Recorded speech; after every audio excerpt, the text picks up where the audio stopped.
నమస్కారం. 25 మే 2026 సోమవారం జ్యోతిష శాస్త్ర పరంగా ఉన్న వివరాలు గమనిద్దాం.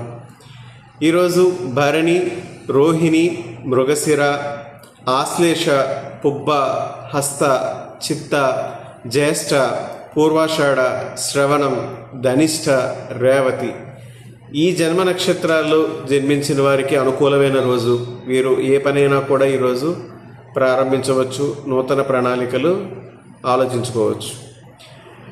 అశ్విని, కృత్తిక, ఆరుద్ర, పునర్వసు, పుష్యమి, మఖ, ఉత్తర, స్వాతి, విశాఖ, అనురాధ, మూల, ఉత్తరాషాఢ, శతభిషం, పూర్వభాద్ర, ఉత్తరాభాద్ర ఈ నక్షత్రాల్లో జన్మించిన వారికి ఈరోజు అనుకూలమైన రోజు కాదు.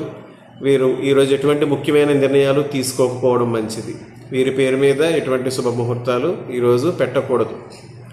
ఈరోజు కూడా వాస్తు కర్తెరి దినం కొనసాగుతుంది. మే 29వ తేదీతో వాస్తు కర్తెరి దినం పూర్తయ్యేంత వరకు గృహ సంబంధమైన నిర్మాణ పనులు, మార్పులు చేయకండి. ఈరోజు జన్మించేటటువంటి నవజాత శిశువుల జాతకంలో కూడా కాలసర్పదోషం ఉంటుంది. కాబట్టి రాహుకేతుల యొక్క శాంతి, 12 రకాల కాలసర్పదోషాల్లో ఏ రకమైన కాలసర్పదోషమో తెలుసుకొని అప్పుడు శాంతి జరిపించుకున్నాక నామకరణ చేయడం మంచిది. ఇక ఈరోజు సోమవారం. ఈరోజు అసలు జ్యోతిష శాస్త్ర పరంగా లేదా సైన్స్ పరంగా నిద్ర నుండి ఏ విధంగా లేస్తే మంచిది అన్న విషయం గురించి మాట్లాడుకుందాం. ఆదివారం కాబట్టి నిన్న ప్రశాంతంగా గడిచిపోయి ఉంటుంది. రోజు మళ్ళీ సోమవారం అంటే ఉరుకులు పరుగులు జీవితం ప్రారంభిస్తాం. ఎప్పుడూ కూడా ఉదయాన్నే హఠాత్తుగా నిద్రలేచి కూర్చోకూడదు. సోమవారం అనే కాదు, ఏ రోజైనా సరే ఉదయాన్నే నిద్ర నుండి మెలకు రాగానే హఠాత్తుగా లేచి కూర్చోకూడదు.